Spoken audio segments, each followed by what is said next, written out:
ओम शांति। आज 10 सितंबर 2025 की मुरली का विश्लेषण और सचिंतन बिंदु।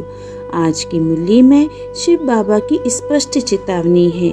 बच्चे, संशय बुद्धि विनाश की ओर ले जाती है और निश्चय बुद्धि आत्मा हीरे जैसी बनकर विजयी बनती है। मुरली का विश्लेषण है। पहला, निश्चय बुद्धि बनना ही सफलता का आधार है। बाबा ने बार बार दोहराया है, चलते चलते अगर पढ़ाई में या पढ़ाने वाले में संशय आया तो भारी नुकसान होगा। निश्चय क्या है? यह भगवान की पढ़ाई है। मैं आत्मा हूँ, यह पढ़ाई मुझे देवता बना रही है। निश्चय नहीं तो पुरुषार्थ नहीं, और पुरुषार्थ नहीं तो पद नहीं। निश्चय बुद्धि आत्मा ही सच्चा ब्राह्मण और सच्चा राजयोगी बन सकता है। दूसरा, पढ़ाई को देखो, पढ़ाने वाले माध्यम को नहीं। माया जब वार करती है तो ब्राह्मण माध्यम को लक्ष्य बनाती है। यह दीदी सही नहीं है, वह ब्राह्मणी में विश्वास नहीं है। बाबा साफ साफ कहते हैं, ब्राह्मणी कैसी भी हो, पढ़ाई बाप की है, पढ़ना तुम्हें है। जैसे स्कूल में टीचर कमजोर हो तो हम पढ़ाई नहीं छोड़ते, वैसे ही यहाँ भी हमें ज्ञान पर टिके रहना है। जो सुप्रीम टीचर में संशय करते हैं वे ज्ञान को छोड़कर खुद अज्ञान में चले जाते हैं।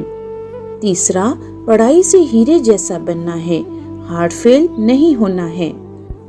बाबा ने बहुत मार्मिक उदाहरण दिया। यह है मरजीवा जन्म। इस जन्म में जो संशय में आकर गिरते हैं वे देवता बनने के बजाय आसुरी कुल में चले जाते हैं। हार्ट फेल अर्थात बाप को छोड़ना, पुरुषार्थ छोड़ना, हिम्मत छोड़ना। जो गिरते हैं वह पुण्य आत्मा से पाप आत्मा बन जाते हैं और 100 गुना दंड लगता है। चौथा, एम ऑब्जेक्ट को भूलना सबसे बड़ा संशय है। बाबा कहते हैं, यह ऐसी वंडरफुल पाठशाला है जहाँ बच्चे पढ़ते हैं फिर एम ऑब्जेक्ट भूल जाते हैं। हमारा लक्ष्य क्या है? मनुष्य से देवता बनना, लक्ष्मी नारायण जैसा बनना। बाबा ने कहा है, एम ऑब्जेक्ट बिगड़ते ही बच्चे सोचते हैं ये सब कपोड़ा है। जो एम ऑब्जेक्ट पर टिके रहते हैं वही पढ़ाई को जीवन बना पाते हैं। पांचवा, सुदर्शन चक्रधारी बनो, संशय के चक्रों को समाप्त करो। स्वचिंतन बिंदु है।